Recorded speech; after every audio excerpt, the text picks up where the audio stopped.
Mana? Berarti Ya Pak Don? Oke, sudah direkam ya. Silakan. Siap Pak. Baik, mungkin kita mulai saja ya Bapak-Bapak.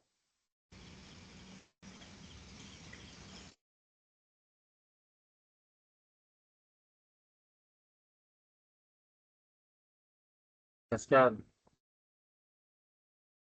Baik, Bismillahirrahmanirrahim. Assalamualaikum warahmatullahi wabarakatuh. Selamat malam Waalaikumsalam. Bapak Ibu semuanya. Yang kami hormati Bapak Muslimin, SPD, guru dari SMA Negeri 2 Sebulu dan juga fasilitator pembelajaran mendalam yang malam ini insya Allah akan berbagi materi dan pengetahuannya tentang rencana pembelajaran mendalam. Yang kami hormati Bapak Hardono, Ketua Kombel Ketut Mahakam. Yang kami hormati Bapak Ibu peserta yang hadir pada malam ini. Semoga kegiatan kita malam ini lancar, tidak ada kendala dalam hal teknis maupun hal lainnya. Baik, malam ini saya akan memandu acara. Saya adalah Perkenalkan, nama saya Heri Prastio, saya guru matematika dari SMA Negeri 1 Muara Kaman. Alhamdulillah Bapak Ibu, kita bisa berkumpul malam ini dalam keadaan sehat dan lancar. Karena jika kita melakukan meeting secara online begini, sehat saja tidak cukup. Kita harus punya sarana, listrik, jaringan internet, dan lain sebagainya. Baik, malam ini insya Allah materinya hanya satu, dan kita akan memberikan kesempatan tanya jawab nanti di akhir sesi. Untuk sesi pertama ini kami akan berikan kesempatan kepada Pak Muslimin sekitar 40 menit. Mungkin cukup Pak ya, 40 menit. Ya, baik. Kepada Pak Muslimin kami persilahkan.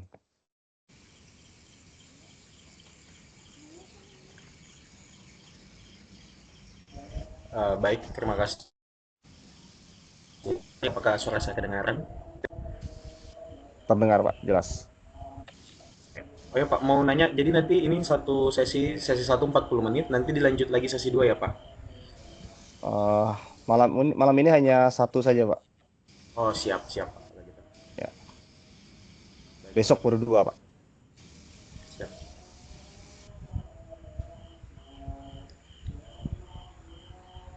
Baik Bapak, Ibu, saya izin untuk share screen.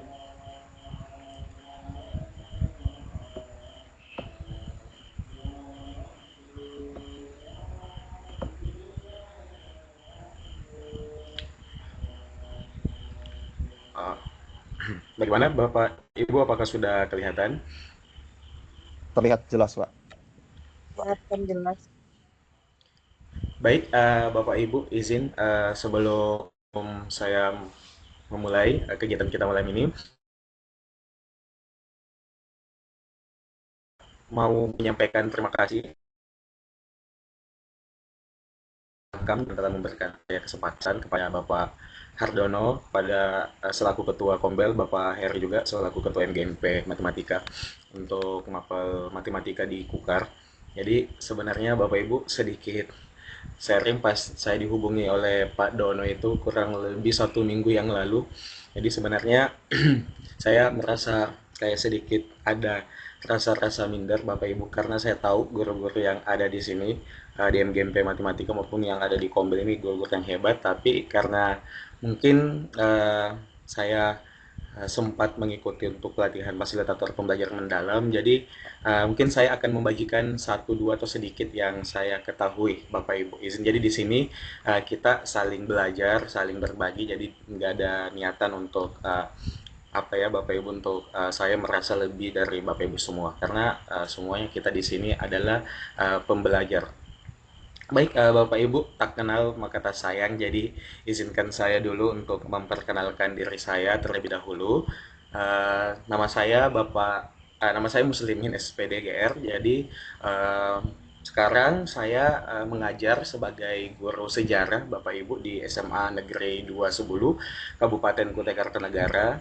Saya alumni Universitas Negeri Makassar tahun 2013 sampai 2017. Kebetulan untuk tahun 2025 kemarin Bapak Ibu, saya diberi kesempatan untuk ikut bimbingan teknis fasilitator pembelajaran mendalam Provinsi Kalimantan Timur. Kemudian saya selama 4 bulan bersama dengan guru-guru sekukar yang sekolah-sekolah yang terkena pengimbasan untuk mengikuti pelatihan pembelajaran mendalam, dan sekarang akhirnya bisa menyampaikan materi tentang pembelajaran mendalam itu sendiri. Baik, Bapak Ibu, kita lanjut saja untuk materinya untuk menyingkat waktu.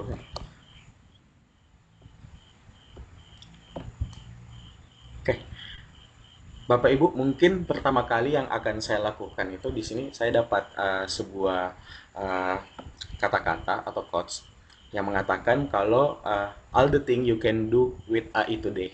Jadi sekarang Bapak Ibu kita bisa melakukan apapun dengan AI, dengan AI. Ada banyak AI yang tersedia di zaman sekarang. Apalagi Bapak Ibu sekarang mungkin sudah ada yang namanya AI generate atau AI yang digunakan untuk mencipta ya Bapak Ibu. Jadi bisa kita tuliskan prompt aja, hasilkan. Nah, kenapa mungkin saya tampilkan ini di awal? Karena ini juga mungkin sebagian besar dari kita sudah yang menggunakan AI dalam membuat atau menyusun rencana pembelajaran kita di kelas. Apakah itu hal yang salah? Ternyata bukan hal yang salah, Bapak Ibu. Kita hidup di zaman modern, zaman sekarang memang kita boleh untuk menggunakan itu atau menggunakan fasilitas yang ada ataupun memanfaatkan kecanggihan teknologi yang ada di zaman sekarang untuk mempermudah hidup kita. Nah, tapi Bapak Ibu yang di sini yang harus kita ingat adalah AI itu hanya sebatas alat. Jadi AI itu hanya alatnya. Bagaimana secanggih apapun alatnya itu yang mengendalikannya adalah manusia yang ada di balik layar. Jadi kalaupun kita menggunakan AI, bantuan AI dalam menyusun rencana pembelajaran mendalam, tapi kita belum mengetahui dasar ataupun esensi dari pembelajaran mendalam itu, rasanya agak susah Bapak Ibu. Bahkan bisa jadi hasilnya akan rancu. Kenapa? Karena AI itu hanya mesin. Jadi harus tetap menggunakan sentuhan manusia, menggunakan sentuhan guru dalam melakukan penyempurnaan. Seperti itu Bapak Ibu. Jadi oleh karena itu, tujuan pembelajaran kita pada malam ini, Bapak Ibu, sebelum kita menyusun RPM atau sebelum kita membuat rencana pembelajaran mendalam, mungkin saya akan menyampaikan beberapa hal atau mungkin ada beberapa tahapan yang harus kita diskusikan atau kita pelajari bersama. Pertama itu adalah memahami konsep pembelajaran mendalam itu sendiri. Kemudian yang kedua kita akan menganalisis dimensi profil lulusan. Kemudian yang ketiga mengidentifikasi prinsip pembelajaran mendalam. Selanjutnya kita akan mengidentifikasi pengalaman pembelajaran mendalam dan menganalisis kerangka pembelajaran mendalam. Lalu terakhir baru kita menyusun RPM. Ya, jadi yang seperti yang saya katakan tadi, menyusun RPM sekarang itu mungkin ya gampang aja Bapak Ibu dengan bantuan AI atau bantuan teknologi zaman sekarang, atau mungkin sudah banyak tersedia di beberapa website online atau mungkin di grup-grup yang sudah tersebar Bapak Ibu RPM-nya. Tapi kita harus tahu dulu dasar-dasarnya, kita harus tahu dulu konsepnya, kita harus tahu dimensinya, prinsipnya, dan pengalaman belajar sebelum menyusun RPM itu sendiri. Nah, yang pertama Bapak Ibu, nah untuk kalau kita berbicara tentang pembelajaran mendalam, itu ada 4 hal yang paling penting yang harus minimal kita kenali dulu di awal. Ya, di sini mungkin sudah ada 4 di samping. Yang pertama itu adalah dimensi profil lulusan, kemudian ada prinsip pembelajaran mendalam, ada pengalaman belajar, dan ada kerangka pembelajaran. Dan semua ini nanti akan termuat di dalam RPM, Bapak Ibu. Jadi harus kita tahu dulu tuh dimensi profil lulusannya, kita harus tahu prinsip pembelajaran, kita harus tahu pengalaman belajar, kemudian kerangka pembelajaran apa-apa saja hal tersebut, karena nantinya akan dimuat di dalam RPM. Baik, Bapak Ibu, kita mulai dari yang pertama adalah konsep pembelajaran mendalam dulu, Bapak Ibu. Nah, kalau kita berbicara tentang pembelajaran yang mendalam itu, Bapak Ibu, adalah hal yang baru, Bapak Ibu. Hal yang baru yang dikeluarkan pemerintah, mengingat kalau nggak salah adalah maraknya kejadian lost learning, atau di mana siswa itu dari dalam satu kelas, mungkin bisa dilihat pada gambar tersebut. Jadi siswanya hadir di dalam kelas, mungkin ada belajar pada saat itu, tapi ketika kita tanya atau ketika kita sampaikan kepada siswa tersebut, misalnya tadi belajar apa nak di dalam kelas, tadi gurunya menjelaskan apa nak di dalam kelas, kadang banyak siswa itu bahkan yang tidak bisa mengulang ataupun tidak bisa menjawab pertanyaan simpel tadi. Dia bilang, kenapa ya tadi belajar apa ya sama gurunya. Jadi inilah yang dimaksud dengan lost learning itu sendiri. Nah, setelah diteliti atau setelah dicari tahu penyebabnya, kenapa banyak pembelajaran-pembelajaran yang serupa, yang lost learning, mungkin terjadi di sekolah Bapak Ibu juga. Kebetulan di sekolah saya juga beberapa kelas itu terjadi kegiatan lost learning. Salah satu penyebabnya adalah karena pembelajarannya, Bapak Ibu. Pembelajaran yang kita lakukan itu masih kurang bermakna. Nah, di sini pembelajaran mendalam itu merupakan pendekatan yang memuliakan dengan menekankan pada penciptaan suasana belajar dalam proses pembelajaran yang mengedepankan 3 prinsipnya, Bapak Ibu. Yang pertama yaitu berkesadaran, yang kedua bermakna, dan yang ketiga adalah menggembirakan melalui olah pikir, olah hati, olah rasa, dan olahraga secara holistik dan terpadu. Baik, Bapak Ibu, di sini bisa kita lihat konsep memuliakan pada pembelajaran mendalam itu dimulai dengan 3 prinsip. Prinsip pertama yaitu berkesadaran, bermakna, menggembirakan. Yang mana sih yang termasuk berkesadaran? Yang mana sih yang termasuk bermakna? Yang mana yang termasuk menggembirakan? Nanti kita akan bahas di slide selanjutnya.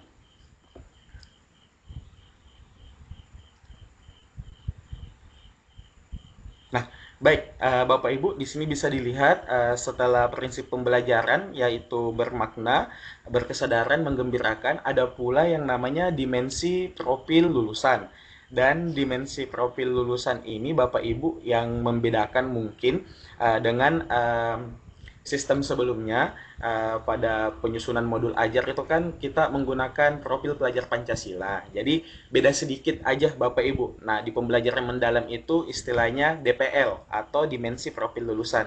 Kebetulan DPL-nya di sini ada 4, hampir sama dengan sebelumnya. Yang pertama ada keimanan dan ketakwaan terhadap Tuhan Yang Maha Esa, ada kewargaan, ada penalaran kritis, ada kreativitas, kemudian ada kolaborasi, ada kemandirian. Nah, yang baru itu ada 2, Bapak Ibu, yaitu kesehatan dan komunikasi. Makanya mungkin tadi ada olahraga. Jadi di pembelajaran mendalam itu juga diinkludkan kesehatan. Makanya kadang anak-anak disuruh bergerak. Mungkin sekarang ada senam Indonesia, anak Indonesia sehat ya, yang Bapak Ibu guru. Nah, itu termasuk ke dalam salah satu capaian DPL yang ada di prinsip pembelajaran mendalam, yaitu kesehatan. Jadi yang baru ada 2, Bapak Ibu. Kan sebelumnya ada 6. Nah, di sini ada tambahannya 2 yang baru, yaitu kesehatan dan komunikasi. Nah, selanjutnya prinsip pembelajaran mendalam. Nah, ini Bapak Ibu yang saya jelaskan tadi di awal, ada 3 prinsipnya dalam pembelajaran mendalam, yaitu ada prinsip berkesadaran, ada prinsip bermakna dan prinsip menggembirakan. Jadi di dalam pembelajaran kita itu diusahakan kita sudah menampilkan atau memunculkan 3 prinsip ini dalam kelas kita.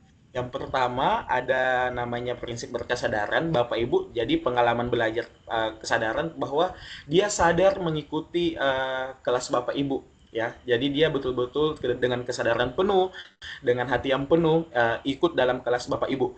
Selanjutnya ada yang namanya bermakna. Nah, yang bermakna inilah yang paling ditekankan dalam pembelajaran mendalam juga Bapak Ibu, karena biasanya kita lost learning atau anak-anak itu lost learning karena pembelajarannya kurang bermakna atau dalam hal ini kurang menyentuh. Jadi bermakna ini Bapak Ibu kita menggunakan kalau bisa kita menggunakan pembelajaran atau mungkin dalam pembelajaran itu menggunakan hal-hal yang dekat dengan kehidupan anak kita atau hal-hal yang ada dalam kehidupan sehari-hari.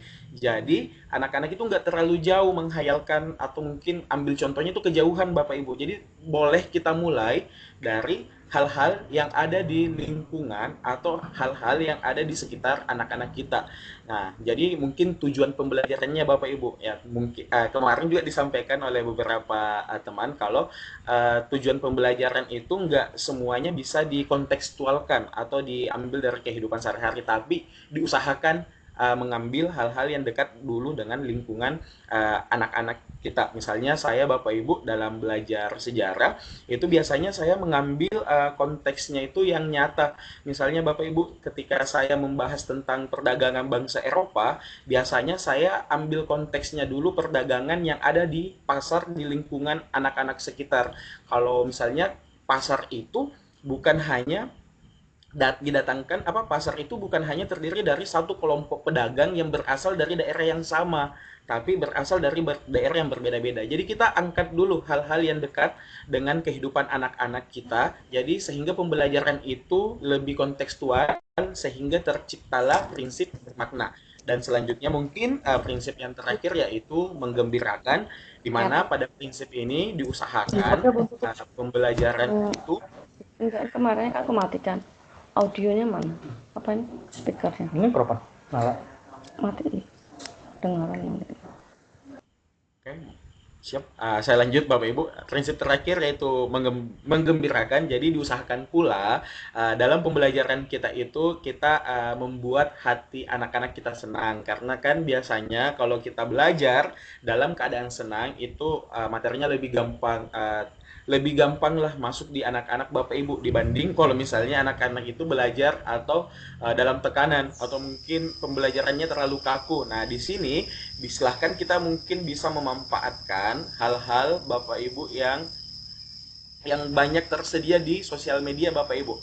Jadi kalau anak-anak di zaman sekarang, Gen Z yang kita ajar, kebetulan siswa kita ini kan rata-rata usia Gen Z Bapak Ibu. Dia dekat dengan sosial media. Jadi mungkin kita bisa memasukkan pendekatan sosial media atau mungkin games dalam permainan di dalam pembelajaran kita sehingga tercipta pembelajaran yang menggembirakan. Oke, Bapak Ibu, itu adalah 3 prinsip pembelajaran mendalam yang mungkin harus kita ingat dan harus disisipkan di RPM kita.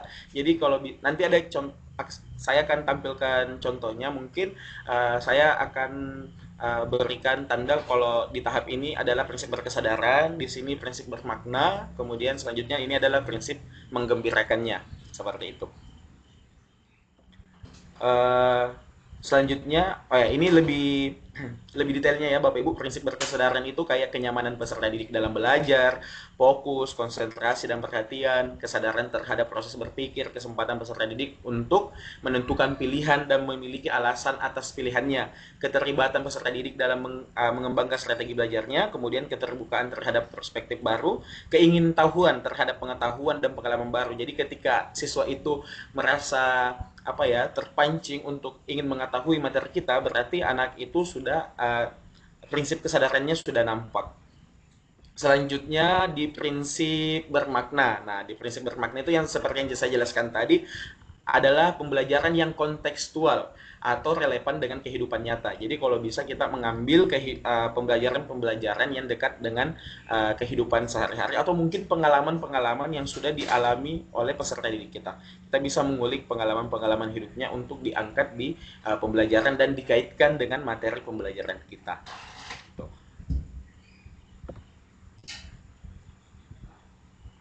Selanjutnya yang ketiga, prinsip menggembirakan, yaitu lingkungan pembelajaran yang interaktif, aktivitas pembelajaran yang menarik minat dan rasa ingin tahu, menginspirasi, tantangan yang memotivasi, tercapainya keberhasilan belajar atau aha moment, serta memberikan ruang untuk prakarsa kreativitas sesuai bakat, minat, dan perkembangan peserta didik.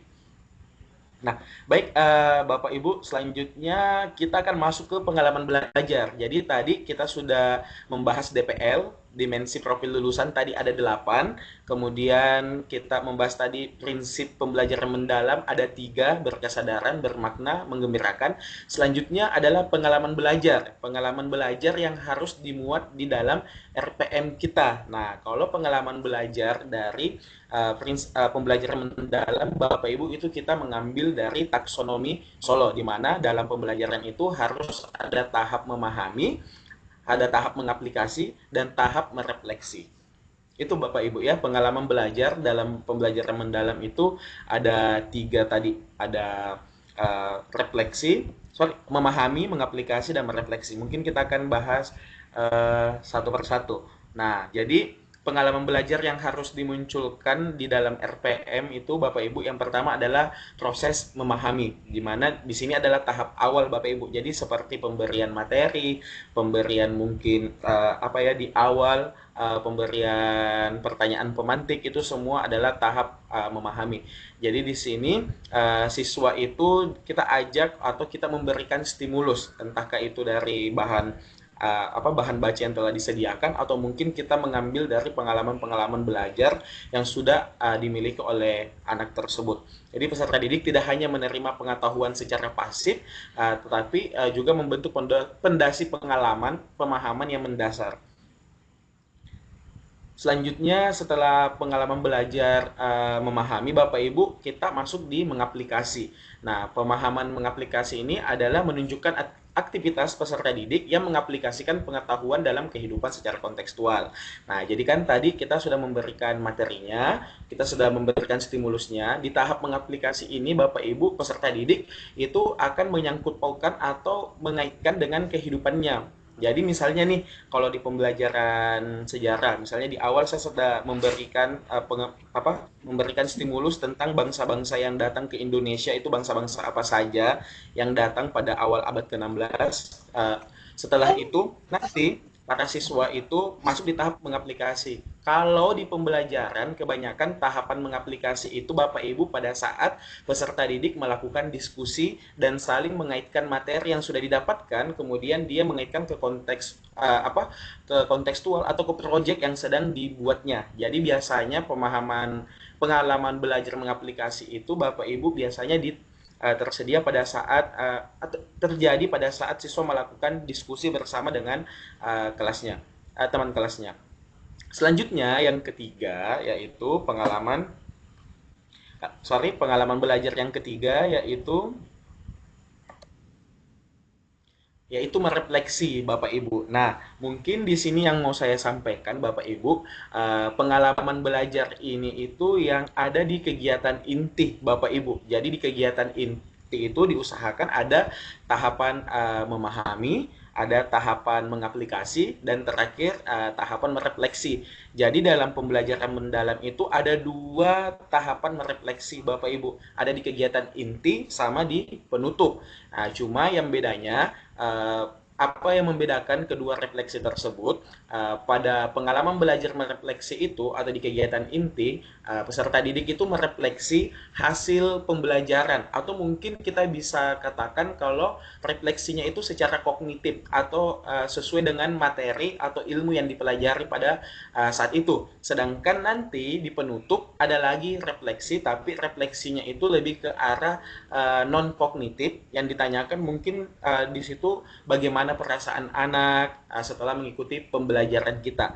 Jadi di pembelajaran mendalam itu 2 tahap merefleksi ya Bapak Ibu, ada di kegiatan inti, ada di penutup. Mungkin sebentar saya akan juga memperlihatkan hasil RPM yang saya buat Bapak Ibu. Nah, oke Bapak Ibu, setelah kita memahami ada tadi pengalaman belajar ada 3, selanjutnya adalah kerangka. Jadi ini juga penting dan dimuat di dalam RPM, kerangka pembelajaran mendalam. Oke, kita next aja. Nah, di kerangka pembelajaran mendalam, Bapak Ibu, di RPM kita itu harus memuat ada 4 hal yang termasuk ke dalam kerangka pembelajaran mendalam. Yang pertama itu ada praktik pedagogisnya. Nah, praktik pedagogis itu segala sesuatu yang berkaitan dengan strategi kita, metode kita, model kita dalam melakukan pembelajaran di kelas. Misalnya menggunakan metode ceramah atau mungkin menggunakan model pembelajaran PJBL, PBL, itu semua adalah praktik pedagogis. Ya, Bapak Ibu. Selanjutnya yang kedua adalah kemitraan pembelajaran. Nah, di pembelajaran mendalam itu di sini ada yang namanya kemitraan pembelajaran. Jadi membentuk hubungan atau kerjasama dengan jadi ini kemarin juga ya Bapak Ibu sedikit cerita, banyak yang mengira kalau kemitraan pembelajaran itu harus dilakukan dengan pihak luar sekolah. Sebenarnya itu bagus kalau misalnya kita bisa melakukan kemitraan pembelajaran dengan pihak sekolah. Misalnya kalau mungkin di pembelajaran sejarah Bapak Ibu, saya bisa mungkin bekerja sama dengan pihak museum atau mungkin pihak-pihak lain, atau mungkin mapel prakarya yang mungkin langsung ke dunia industri. Itu bagus Bapak Ibu, tapi jangan sampai ini menjadi menjadi hal juga supaya membuat kita kayak malas jadinya Bapak Ibu. Padahal kemitraan pembelajaran itu bisa dilakukan di dalam lingkup sekolah itu sendiri, baik dengan guru, dengan guru lain, guru mapel lain, dan juga bisa kemitraan dengan siswa Bapak Ibu. Jadi hubungan kita di dalam kelas mengajar antara guru dan siswa itu juga termasuk kemitraan pembelajaran. Selanjutnya yang ketiga yang harus termuat di kerangka pembelajaran itu adalah lingkungan pembelajaran Bapak Ibu. Kalau lingkungan pembelajaran ini itu bisa menekankan terhadap ruang fisik atau kelas, bisa juga tempat-tempat pembelajaran berlangsung. Kalau mungkin zaman dulu kan Bapak Ibu pembelajaran itu kita lakukan di ruang fisik. Nah, kalau bedanya dengan zaman sekarang, karena kita sudah hidup di dunia yang lebih modern, jadi pembelajaran itu bukan cuma di dalam kelas, bahkan di ruang virtual sekalipun seperti yang kita lakukan pada malam hari ini juga termasuk bisa dimasukkan ke dalam kerangka pembelajaran mendalam di lingkungan pembelajaran. Jadi bisa fisik, bisa juga virtual. Serta budaya belajar yang mendukung pembelajaran mendalam. Seperti kolaborasi, refleksi, eksplorasi, dan berbagi ide. Itu semua adalah budaya belajar.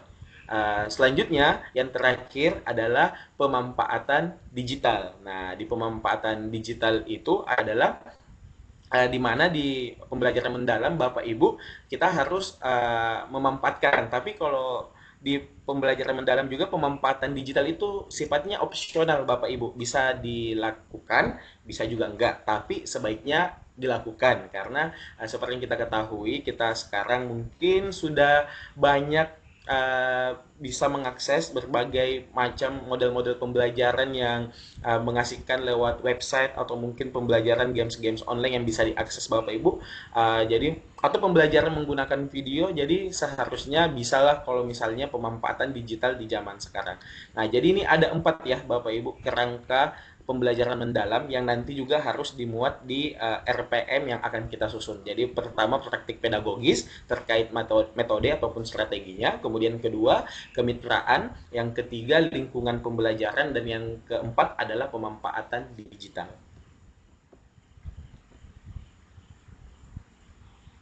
Nah, oke, tadi ini secara detail, tapi tadi saya sudah sampaikan Bapak Ibu kalau kerangka pembelajaran itu contohnya kayak praktik pedagogis itu kayak metode pembelajarannya yang berbasis proyek, berbasis masalah atau PBM, atau mungkin pembelajaran STEM, Sains, Teknologi, Engineering, and Matematik, seperti itu Bapak Ibu.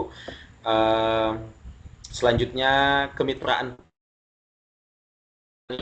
saya sebutkan lingkungan sekolah bisa, kepala sekolah, pengawas sekolah, guru, dan peserta didik. Lingkungan luar sekolah juga bisa, MGMP, bahkan masyarakat bisa dilakukan. Selanjutnya kita singkat aja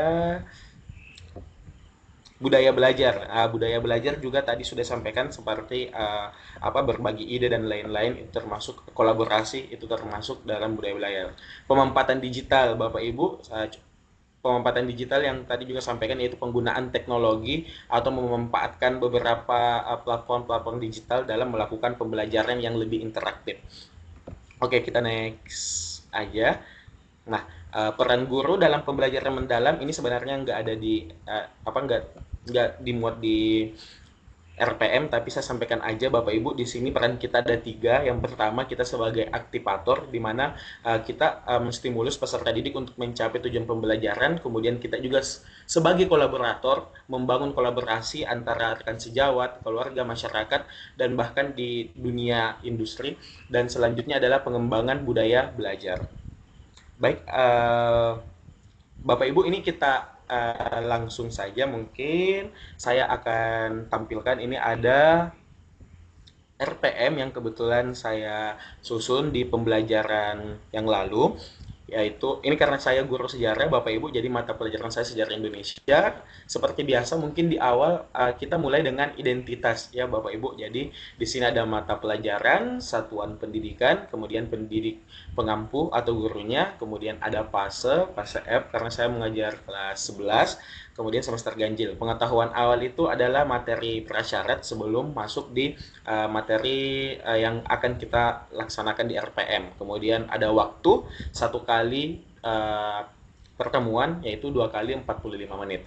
Nah, di sini Bapak Ibu yang sedikit beda di sini adalah kalau sebelumnya kita menggunakan nama profil pelajar Pancasila, kalau di RPM kita menggunakan DPL atau dimensi profil lulusan yang ingin dicapai. Di sini saya mengambil ada keimanan dan ketakwaan terhadap Tuhan Yang Maha Esa, kemudian ada kreatif, ada kolaboratif, ada penalaran kritis, dan ada komunikasi. Bapak Ibu, di sini DPL itu yang 8 poin tadi yang saya sudah sampaikan. Nah, setelah dimensi profil lulusan, di sini ada desain pembelajaran lintas disiplin ilmu. Jadi sebenarnya di pembelajaran mendalam itu Bapak Ibu kita bisa melakukan lintas disiplin ilmu, tapi sebelum melakukan ini kita harus pahami inquiry kolaboratif dulu. Tadi kita belum sempat jelaskan, tapi kalau di sini karena sejarah saya membahas tentang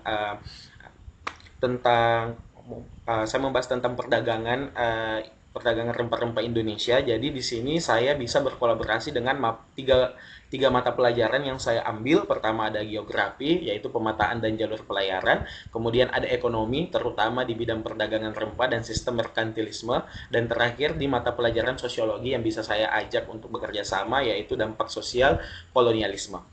Oke, tujuan pembelajaran ini Bapak Ibu disesuaikan aja dengan kelas kita, tapi tujuan pembelajaran ini diambil dari CP yang telah disediakan oleh pemerintah, Bapak Ibu. Di sini saya mengambil 2, yaitu menjelaskan faktor pendorong penjelajahan samudera yang dilakukan oleh bangsa Barat, kemudian menganalisis dampak kedatangan bangsa Eropa di bidang politik, ekonomi, sosial, dan budaya. Jadi saya mengambil beberapa bidang supaya bisa bekerja sama atau bisa melakukan pembelajaran lintas disiplin ilmu. Selanjutnya, di sini di RPM saya pula ada kerangka pembelajaran mendalam yang kita jelaskan tadi 3, ada praktik pedagogisnya, ada kemitraan pembelajarannya, ada lingkungan pembelajaran, dan terakhir ada pemampatan digital. Di praktik pedagogis saya menggunakan metode ceramah kolaboratif dan reflektif, kemudian saya menggunakan model pembelajaran problem based learning atau PBL karena ini satu pertemuan saja. Kemudian menggunakan strategi diskusi, analisis sumber sejarah, presentasi digital, refleksi kolaboratif.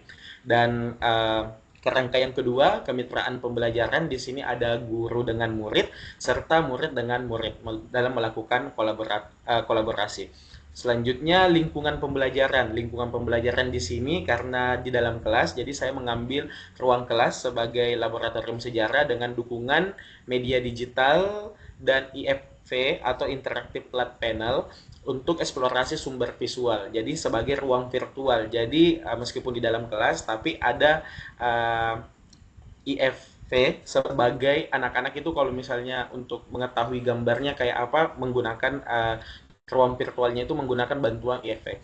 Selanjutnya ada pemampatan digital. Di sini pemampatan digital juga adalah hal-hal atau teknologi yang kita gunakan dalam pembelajaran kita. Di sini saya mengambil beberapa, ada interactive flat panel, ada video dokumenter YouTube, ada Google Jamboard, ada Wyground dan Warwall.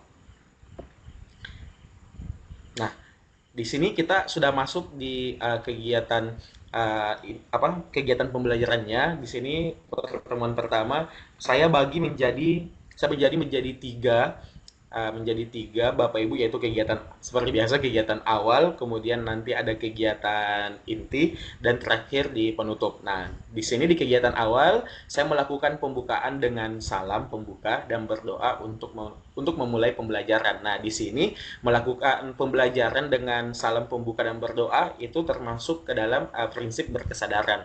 Kemudian memeriksa kehadiran peserta didik sebagai sikap disiplin juga termasuk prinsip berkesadaran. Kemudian mengaitkan materi, tema kegiatan pembelajaran yang akan dilakukan dengan pengalaman peserta didik, ini termasuk prinsip berkesadaran dan bermakna. Jadi setiap apa yang ada dalam pembelajaran kita hari ini diusahakan itu Bapak Ibu kita menyinggung yang tiga prinsip pembelajaran mendalam. Yang pertama yang berkesadaran, kemudian ada bermakna dan menggembirakan. Kalau menggembirakan mungkin di sini yang saya ambil itu di poin ke-6, yaitu melakukan ice breaking sebelum masuk kegiatan inti dengan melakukan gerakan senam sederhana, senam minggu atau senam aram salsam. Jadi kita masukkan sedikit unsur gerak, karena tadi kan ada juga olah gerak untuk menimbulkan rasa bahagia di anak-anak kita karena sudah mungkin habis dijelaskan materi, jadi kita bergerak dulu sebentar.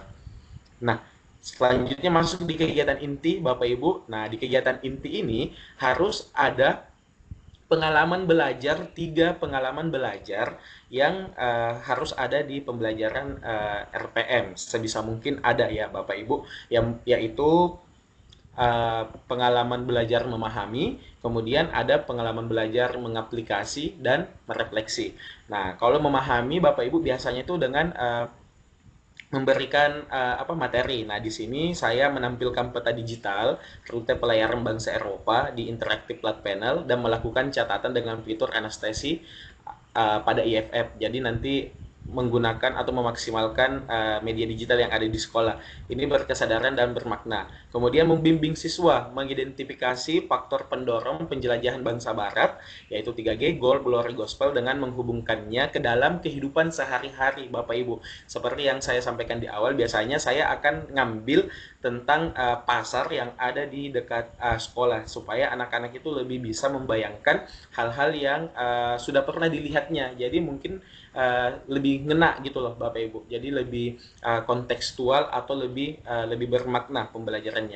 Kemudian setelah itu saya memberikan tes formatif kognitif awal Bapak Ibu. Ini cuma sebatas kayak kuis-kuis sederhana untuk mengetahui seberapa paham anak-anak atau mungkin seberapa tahu anak-anak tentang materi yang akan kita sampaikan. Jadi sebagai formatif awal untuk mengukur kemampuan anak-anak. Di sini saya menggunakan bisa kita menggunakan Google Jamboard, dan ini termasuk prinsip berkesadaran, bermakna, dan juga menggembirakan karena kita menggunakan media digital. Biasanya anak-anak senang tuh Bapak Ibu.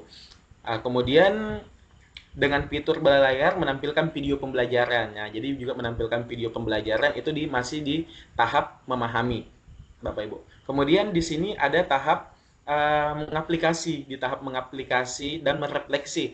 Jadi di kegiatan inti itu harus ada 3 tadi, memahami, mengaplikasi, dan merefleksi. Di mengaplikasi itu Bapak Ibu saya ambil di poin pertama, yaitu setelah menonton video, siswa dibagi menjadi 4 kelompok untuk mendiskusikan dampak kedatangan bangsa Eropa di bidang politik, ekonomi, sosial, dan budaya dengan menggunakan Contoh untuk ekonomi dapat diwakili dengan gambar rempah atau perabot layar. Jadi di sini anak-anak kita ajak untuk setelah mendapatkan pemahaman tadi di awal, bagaimana dia bisa mengaplikasikan atau bagaimana dia bisa menghubungkan dengan kehidupan sehari-harinya. Jadi misalnya di sini Bapak Ibu saya menggunakan gambar-gambar kalau misalnya di bidang sosial tentang penjelajahan bangsa Barat.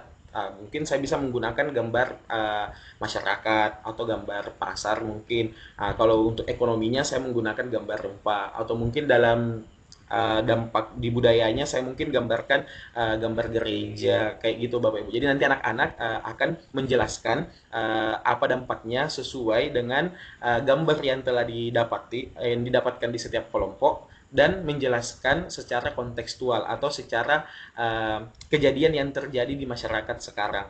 Nah, kemudian untuk tahap merefleksi pada kegiatan inti, jadi di sini Bapak Ibu di kegiatan inti itu juga harus ada merefleksi. Jadi meskipun nanti di penutup juga tetap ada merefleksi, tapi yang membedakan pada kegiatan inti itu merefleksinya adalah lebih fokus kepada ranah kognitif atau keilmuan atau sesuai dengan materi yang telah didapatkan. Jadi mengulang kembali atau mungkin melakukan diskusi tentang materi yang telah didapatkan, bukan perasaan. Kalau misalnya kayak perasaan itu nanti di penutup. Jadi di sini kalau di saya di RPM yang saya buat dari gambar tersebut masing-masing kelompok menjelaskan hasil diskusinya menggunakan papan tulis interaktif dan saling memberikan umpan balik dituliskan langsung di whiteboard IFP. Jadi nanti anak-anak di papan di flat panelnya itu gambarnya langsung dia menuliskan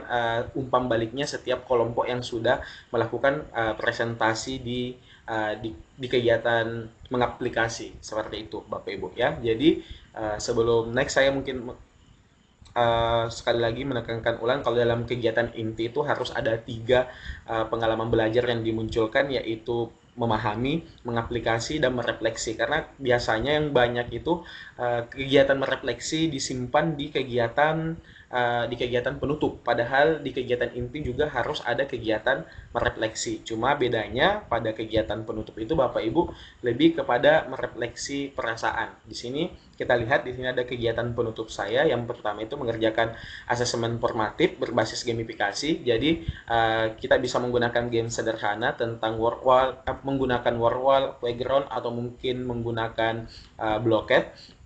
Tapi materinya itu soalnya itu sesuai dengan asesmen awal yang kita gunakan di awal pembelajaran tadi yang sebagai untuk mengukur kemampuan anak. Jadi kita ujikan lagi, tapi bentuknya yang mungkin divariasikan dengan menggunakan berbasis gamifikasi untuk mengetahui apakah ada perubahan pembelajaran setelah anak-anak mengikuti pembelajaran di kelas kita. Kemudian selanjutnya di sini menulis refleksi individu di Padlet, atau mungkin bisa menggunakan whiteboard, atau mungkin kalau manual kita bisa menggunakan sticky note Bapak Ibu.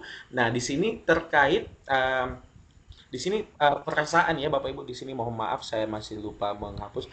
Di sini perasaan yang kegiatan refleksi di kegiatan penutup itu adalah perasaan setelah mengikuti pembelajaran selesai atau dalam ranah non kognitif. Kemudian di RPM juga ada penilaian Bapak Ibu, dan di sini kita penilaian kan ada asesmen yang dilakukan, ada asesmen formatif dan ada asesmen sumatif. Dan harusnya Bapak Ibu yang harusnya kita lakukan, kita menggunakan asesmen itu disesuaikan aja Bapak Ibu dengan kegiatan pembelajaran kita hari ini. Jadi kalau misalnya kegiatan pembelajaran kita hari ini itu kita cuma menggunakan asesmen formatif seperti yang saya lakukan pada RPM ini, berarti yang kita tulis itu adalah ya asesmen formatif aja. Jadi nggak usah memaksakan di poin penilaian itu harus nongol semua kayak formatif, sumatif, padahal pada kegiatan pembelajaran hari itu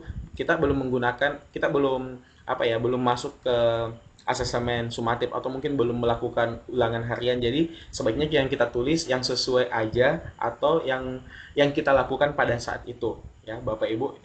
Karena di sini tadi saya menggunakan asesmen formatif di awal dan di akhir, jadi saya menuliskan di sini pada pertemuan ini dilakukan asesmen formatif kognitif di awal dan di akhir pembelajaran untuk mengukur sejauh mana keberhasilan proses pembelajaran. Asesmen dilakukan menggunakan platform daring yang ditampilkan melalui IFF dan dapat diakses melalui gawai peserta didik seperti Quizzes, Wall, dan Blocket. Jadi mungkin itu aja Bapak Ibu, ini adalah contoh yang contoh RPM yang saya buat. Mungkin saya ulangi lagi. Pertama ada mungkin identitas, kemudian ada DPL di sini, ada desain pembelajaran lintas ilmu, ada tujuan pembelajaran, kemudian ada kerangka pembelajaran yang harus dimuat di dalam RPM yang kita susun nanti.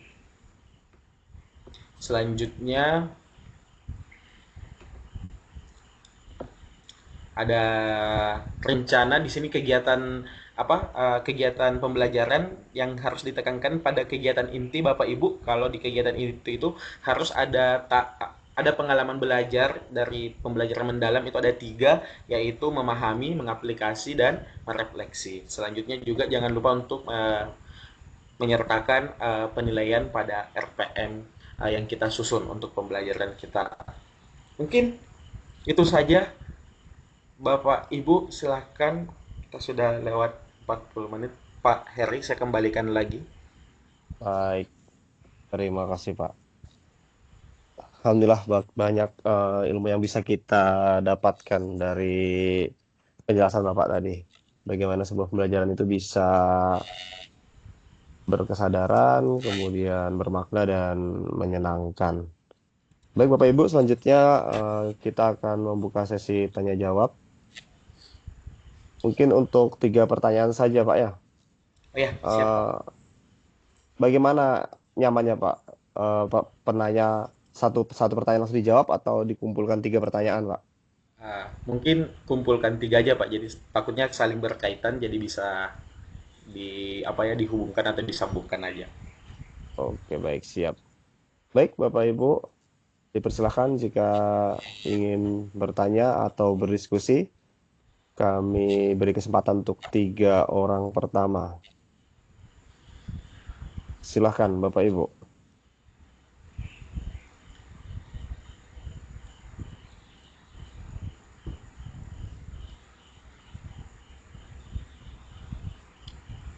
Baik, Ibu Rahmawati, silahkan. Kemudian Assalamualaikum warahmatullahi wabarakatuh. Apakah kedengaran? ya, sudah jelas Bu. Ya, saya ingin bertanya. Tadi mungkin apakah saya sedikit ini ya kurang fokus tentang bagian lintas mapel atau apa tadi ya? Ayo. Atau lintas? Kayaknya ada bagian itu tadi ya, karena sejujurnya saya masih kurang terlalu paham bagian yang itu. Dan untuk penerapannya di kelas seperti apa? Ini itu aja. Baik, selanjutnya Ibu Aam. Dipersilakan Ibu Aam Ningsih. Ya Pak, terima kasih. Assalamualaikum warahmatullahi wabarakatuh. Saya dari SDN Waalaikumsalam 011 Sebulu. warahmatullahi wabarakatuh. Ya, silakan Ingin Bu. bertanya kepada Bapak Muslimin tadi ya, melihat RPM tadi ya, rencana pembelajarannya itu kan ada 8 dimensi kelulusan. Itu saya ingin bertanya, apakah ada batasan tertentu maksimal atau minimal berapa poin harus kita sertakan di situ? Apakah tadi kan Bapak ada beberapa ya, beberapa poin gitu. Apakah ada batasan minimal dan maksimalnya? Terus setelah itu, apakah nanti dalam asesmen itu kita sertakan, itu kan karakter yang akan kita munculkan di dalam pelajaran itu ya. Apakah kita juga akan menyertakan format sebanyak DPL yang kita sertakan di rencana tadi? Demikian Pak pertanyaan saya. Terima kasih sebelumnya.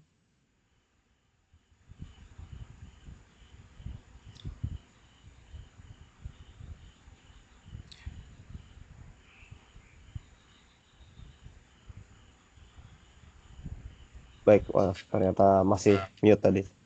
Untuk Pak Agus, dipersilakan Pak Agus. Ya, Assalamualaikum warahmatullahi wabarakatuh. Waalaikumsalam warahmatullahi wabarakatuh.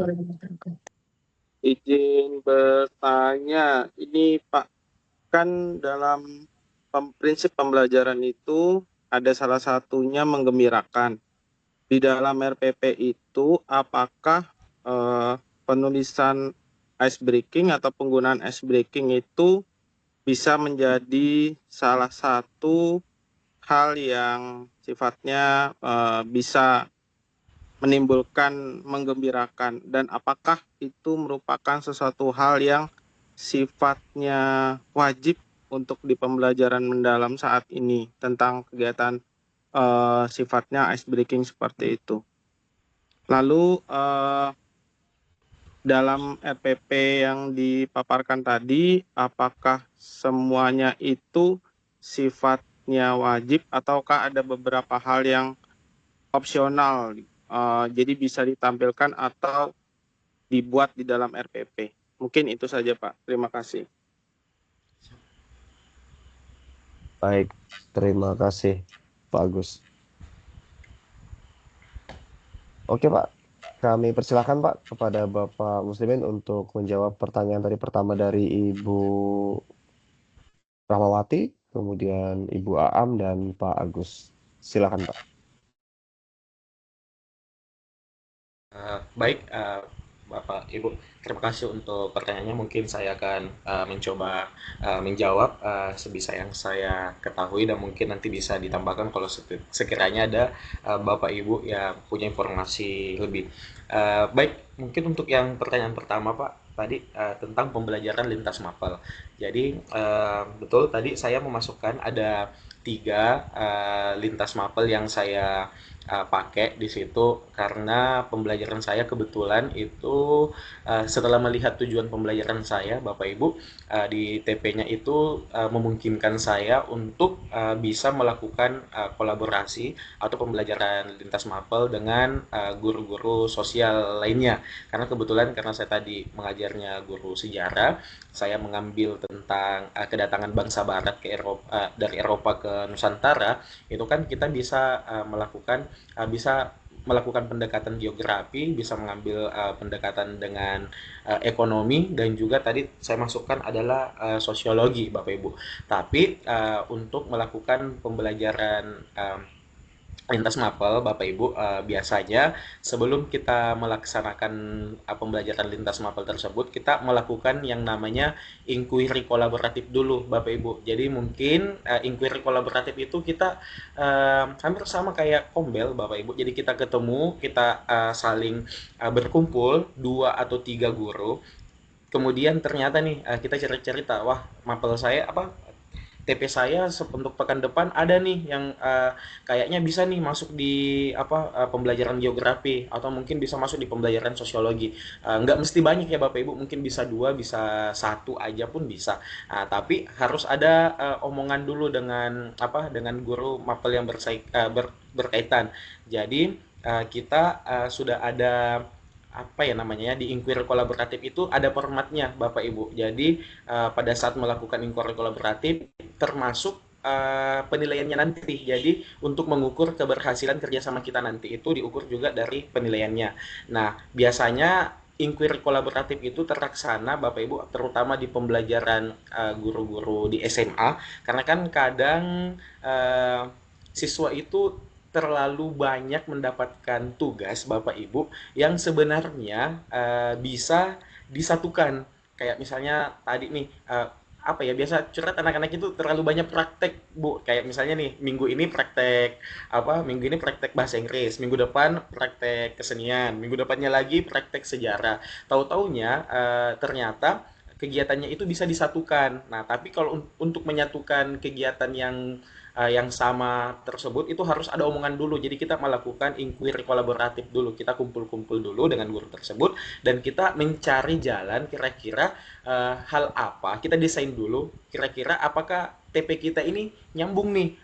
Kayak saya tadi setelah mungkin kumpul dengan guru-guru bersangkutan, ternyata kita punya kita punya tujuan pembelajaran ini bisa nih kayak apa selaras gitu loh Bapak Ibu. Jadi nanti di akhir mungkin kita akan membuat satu produk yang jadi siswa cuma membuat satu produk tapi bisa mendapatkan nilai langsung dari 2 atau 3 mapel. Jadi anak-anak itu nggak usah yang melakukan kayak membuat produk itu setiap mapel harus ada produknya, setiap mapel ada produknya lagi. Jadi cuma buat satu aja. Misalnya di pembelajaran sejarah, Bapak Ibu, misalnya saya suruh buat anak-anak itu video. Misalnya video tentang drama tentang kedatangan bangsa Eropa ke Indonesia, itu kan bisa juga kita bekerja sama sebenarnya dengan guru bahasa Indonesianya. Atau mungkin kalau dramanya, videonya itu dibuat dalam bahasa Inggris, berarti kita bisa melakukan inquiry kolaboratif atau kerjasamanya itu dengan guru mapel bahasa Inggris. Seperti itu, Pak. Jadi kita pelajaran lintas mapel itu harus melakukan inquiry kolaboratif dulu di awal. Jadi kita bertemu, mendesain, sama terakhir itu melakukan pengukuran. Pengukurannya itu terhadap produk yang dihasilkan. Jadi kayak saya tadi, yang kami ukur adalah videonya. Video yang hasil produknya itu kami nilai sama-sama dari segi sejarahnya kayak mana, dari segi apa bahasa Indonesianya kayak mana, seperti itu. Atau mungkin bisa kerjasama juga dengan guru prakarya dan seni. Itu kan membuat video kan untuk bisa dikaitkan di pembelajaran seni. Jadi seperti itu, Bapak Ibu. Saya lanjut untuk yang pertanyaan nomor 2, Pak Heri, tentang DPL tadi. Siap, silakan. Apakah 8 DPL itu bisa langsung 8 DPL itu bisa langsung dimasukkan?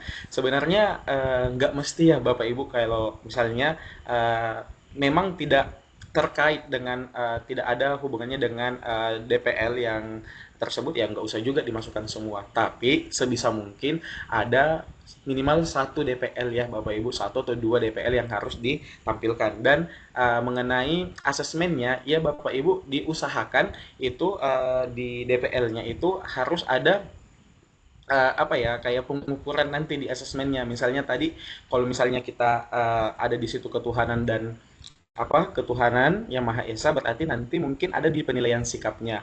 Kalau misalnya yang dinilai kreativitas, berarti nanti yang dinilai adalah produknya. Jadi seperti itu Bapak Ibu ya. Jadi diusahakan DPL yang ditampilkan itu harus dimuat juga di dalam asesmen. Kemudian yang terakhir dari Pak Agus tentang apakah ice breaking itu harus masuk di menggembirakan ya Pak Agus ya, atau mungkin bisakah diganti dengan yang lain? Mungkin kalau saya tangkapnya Pak Agus seperti itu. Jadi sebenarnya Bapak Ibu, selain penggunaan ice breaking itu banyak hal-hal lain yang bisa kita lakukan dalam memunculkan prinsip menggembirakan. Mungkin dalam menggunakan metode atau strategi pembelajaran kita Bapak Ibu. Misalnya nih, kalau misalnya anak-anaknya itu senang bergerak atau anak-anaknya kognitif, mungkin dalam melakukan presentasi di kelas, mungkin kita bisa menggunakan metode window shopping. Atau mungkin yang terbaru itu Bapak Ibu, kita bisa menggunakan metode kereta. Jadi anak-anak itu seolah-olah kayak apa ya, saling pegang pundak, kereta berjejer, atau kita desain bagaimana sehingga pembelajaran itu menyenangkan tanpa menggunakan ice breaking. Atau mungkin biasanya yang saya lakukan di kelas itu Bapak Ibu, pada saat asesmen akhir, pada saat refleksi akhir menggunakan tes gamifikasi, itu biasanya anak-anak sangat senang Bapak Ibu di tahap itu. Kenapa? Karena sesuai dengan hal-hal yang biasa mereka lakukan. Seperti yang kita ketahui kan anak-anak zaman sekarang, Bapak Ibu, kalau kita biasanya di kelas saya, kalau misalnya saya janji sebentar, kita akan tutup pembelajaran dengan games, mereka itu sangat apa ya, antusias, kebanyakan antusias. Jadi mungkin bisa jadi selain menggunakan ice breaking, mungkin asesmen kita nanti bisa menggunakan metode atau model-model pembelajaran seperti kayak tesnya itu mungkin di tes akhirnya nanti bisa menggunakan game untuk membangkitkan rasa semangat anak-anak supaya lebih senang juga. Banyak kok mungkin ya Bapak Ibu sekarang bisa kita gunakan, bisa menggunakan Canva AI sekarang untuk membuat gamenya, bisa menggunakan Wordwall, atau mungkin yang paling sederhana kita bisa menggunakan teka-teki silang juga bisa. Mungkin itu aja, Pak Heri, bagaimana? Ya, terima kasih Pak atas jawabannya. Untuk Ibu, mungkin kita bisa ngasih tanggapan Pak ya. Untuk Bu Rahma, Bu Aam dan Pak Agus, apakah ada tanggapan selanjutnya dari jawaban Pak Muslimin tadi? Makasih Iya, Pak. Pak, sudah paham sekarang. Kasih. Terima kasih Bu. Saya masih ingin Oke, bertanya. siap. Jadi, Mantap. apakah Eh, ini yang dimaksud dengan yang co-kurikuler itu atau berbeda yang lintas mapel tadi, Pak? Tadi kan ada produk yang dihasilkan dari beberapa mapel begitu. Apakah ini yang dimaksud dengan co-kurikuler Oh, atau lain lagi ceritanya, Pak? eh, ya, baik Bapak Ibu. Yang saya maksud tadi itu karena kan kita kalau misalnya melakukan pembelajaran yang lintas mapel kan tadi kita membahas yang lintas mapel nih Bu. Ibu misalnya Ibu guru apa Bu? Mohon maaf.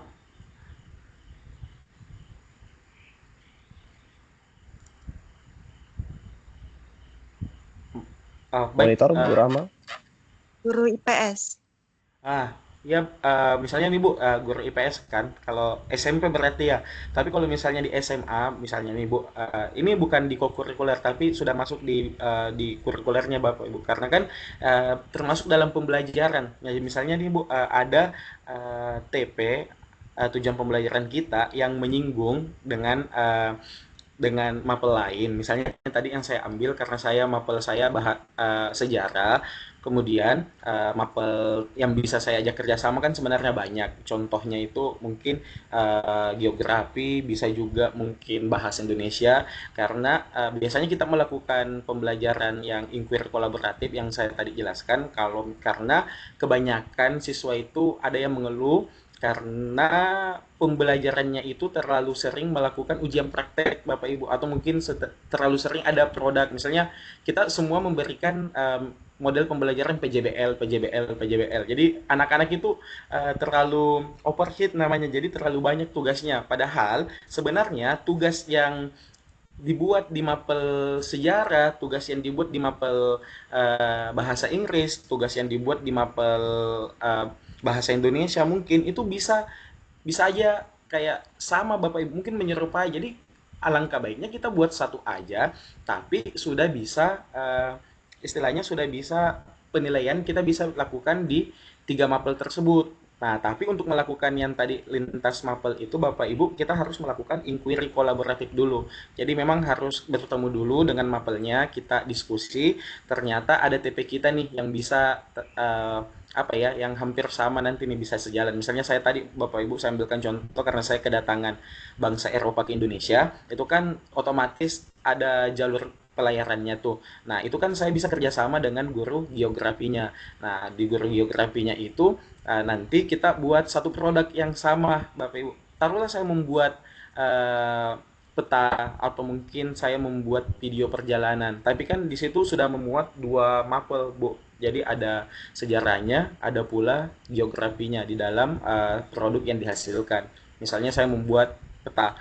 Petanya itu anak-anak di mapel saya akan menjelaskan tentang jalur kedatangannya dari segi sejarah, tapi kalau misalnya di geografi, mungkin dia akan menjelaskan dari segi lokasinya atau lautan-lautan mana yang dilewati supaya bisa sampai di Indonesia. Jadi seperti itu Bapak Ibu. Bukan co-curricular tapi bagian dari pembelajaran itu. Iya, Pak. Sangat jelas. Terima kasih, Pak. Ya Bu, sama-sama.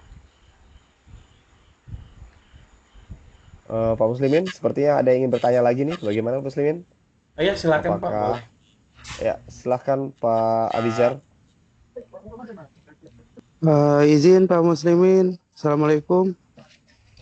Waalaikumsalam. Ya Pak Bi. Izin bertanya Pak Muslimin terkait indikator peserta didik untuk mencapai pemahaman mendalam, bukan hanya sekedar menyelesaikan tugas-tugas, itu bagaimana ya?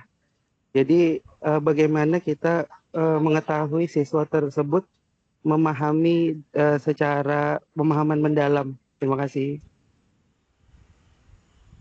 Oh ya. Maksudnya Pak Abizar, maksudnya selain selain selain asesemen yang kita laksanakan. Iya benar. Jadi maksudnya itu apakah kita sebagai guru kita bisa indikator pencapaian mereka apakah kita membuat sesuatu atau biar mengetahui peserta didik kita mencapai pembelajaran mendalam tersebut. Karena saya masih kurang di indikatornya itu apa pencapaian siswanya bagaimana kita mengetahuinya itu. Oke. Kita Eh, menerapkan itu. Terima kasih. oh ya, baik Pak.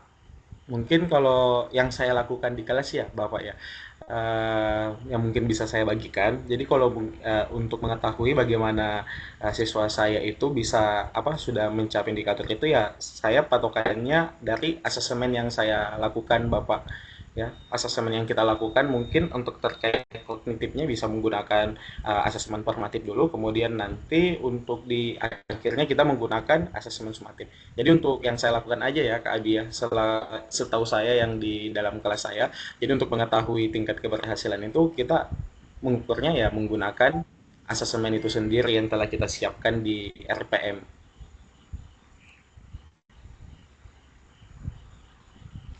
Gimana Pak Oke, Heri? baik. Terima kasih.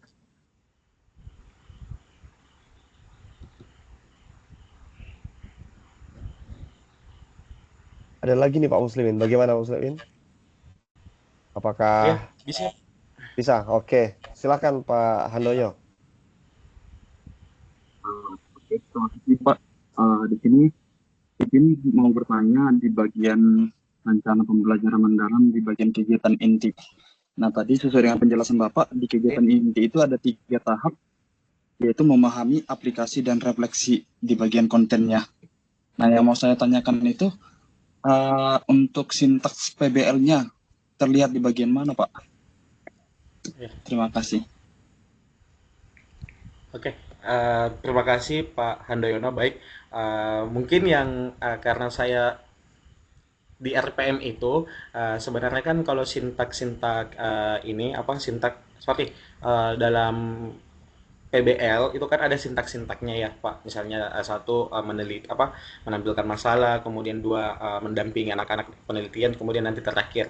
Nah sebenarnya saya nggak paparkan dari sintak-sintak PBL-nya Bapak Ibu karena tadi saya fokus menyeleksi atau fokus memilah bagian ini yang termasuk memahami apa dalam sintak PBL itu ini bagian memahaminya, ini bagian mengaplikasi, ini bagian merefleksi karena mungkin setahu saya Bapak Ibu mungkin yang ada di sini sudah paham yang sintak-sintak PBL dan PJBL pada pembelajaran sebelumnya kan kita sudah belajar kalau misalnya PBL itu dimulai dari ini. Cuma kadang pada pembelajaran mendalam itu Bapak kadang kita nggak tahu di sintak mana yang memahami, di sintak mana yang mengaplikasi, dan di sintak mana yang merefleksi. Makanya di RPM yang saya buat itu saya membaginya dari segi pengalaman belajar seperti itu, Pak. Mohon maaf.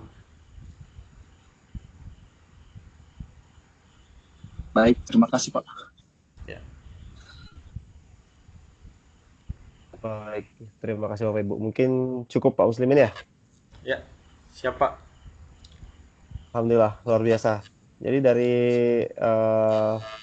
yang Bapak sampaikan, kemudian tanya jawab, banyak sekali yang bisa saya tangkap Pak, dan juga banyak yang menurut saya belum saya ketahui dan sudah saya ketahui setelah hari ini, setelah malam ini. Baik, sebelum kita akhiri, mungkin dari Pak Hardono, apakah ada yang ingin disampaikan?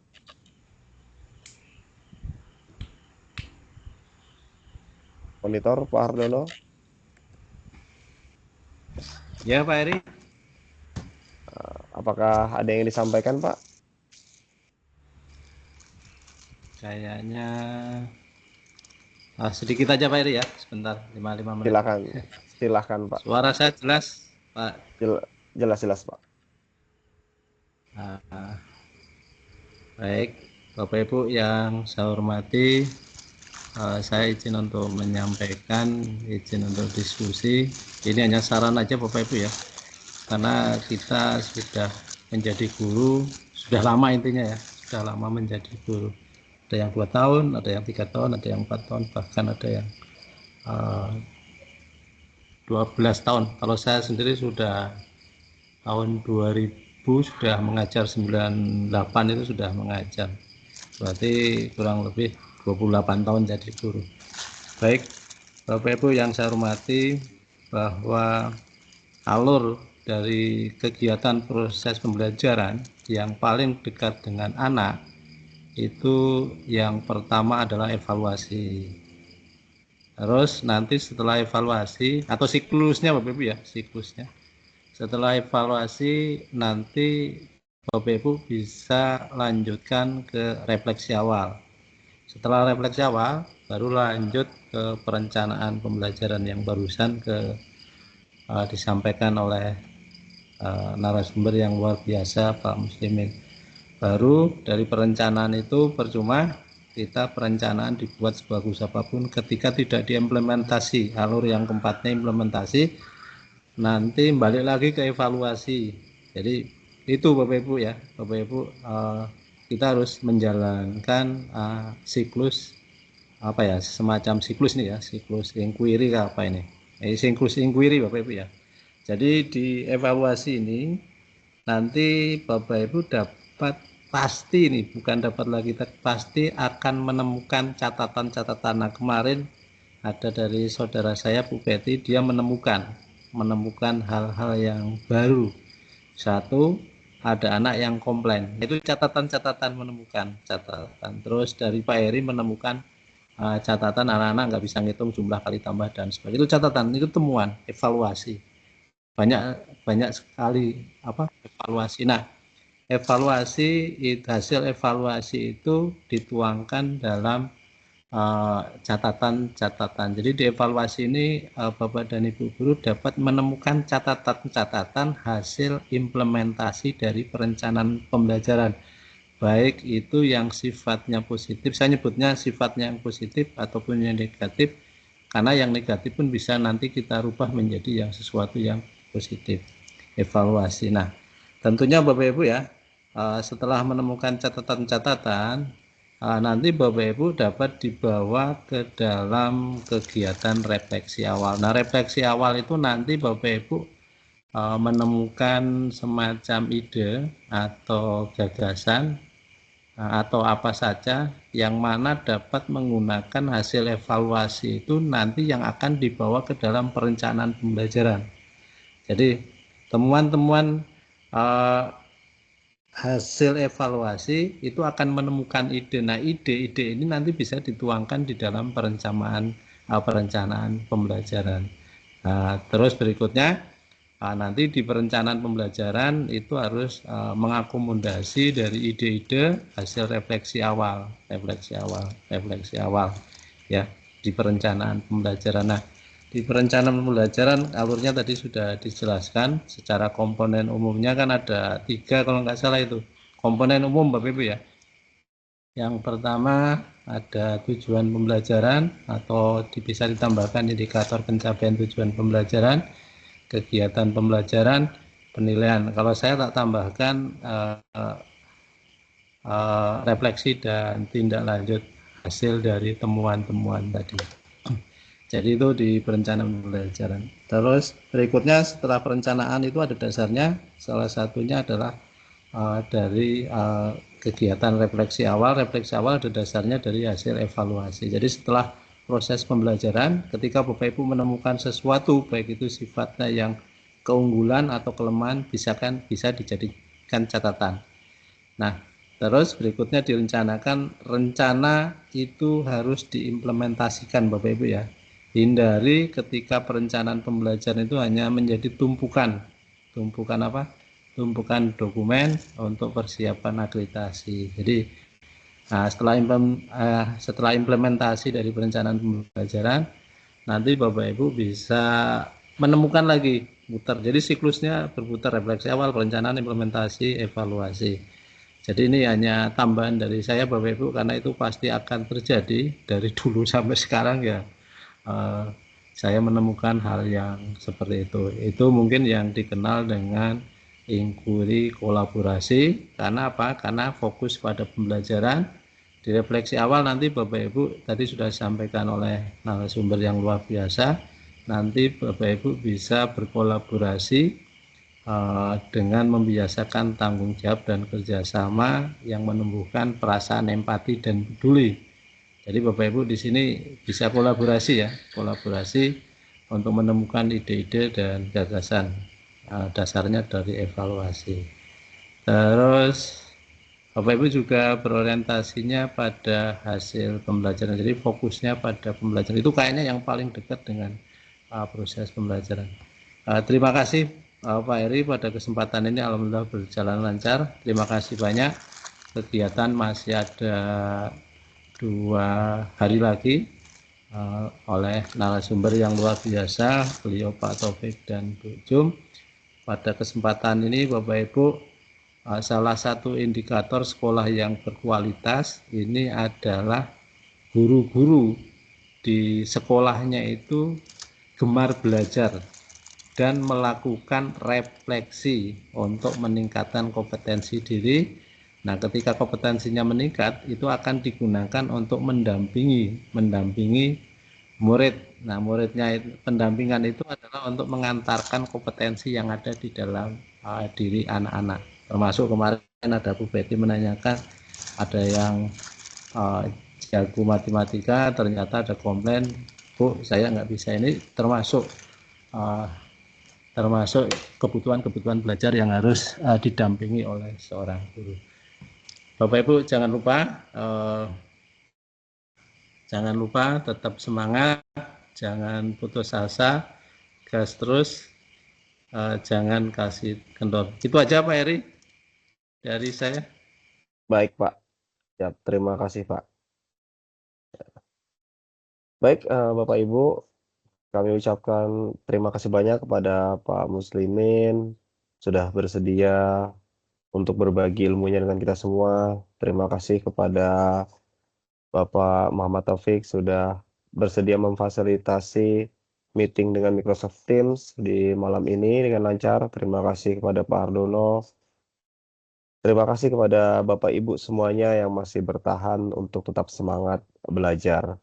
Jangan lupa Bapak Ibu, kita akan bertemu kembali di tanggal 21 Januari atau besok, yaitu materi tentang merancang ekosistem AI untuk pendidikan dengan narasumber Bapak Muhammad Taufik dan Ibu Jumiati. Kemudian kita juga masih ada satu lagi, yaitu pada tanggal 27 Januari. Untuk besok, tanggal 21 dan tanggal 27 akan ada sesi praktiknya, praktik eksplorasi AI dan lain sebagainya yang nanti akan lebih jelas oleh narasumber. Baik Bapak Ibu, terima kasih semuanya. Kami mohon maaf jika ada kesalahan. Semoga kita semua tetap sehat dan bisa meneruskan belajar ini. Sampai jumpa, saya akhiri. Assalamualaikum warahmatullahi wabarakatuh. Waalaikumsalam warahmatullahi wabarakatuh. Waalaikumsalam warahmatullahi wabarakatuh. Terima kasih Pak. Ya, terima kasih Bapak Ibu. Selamat malam.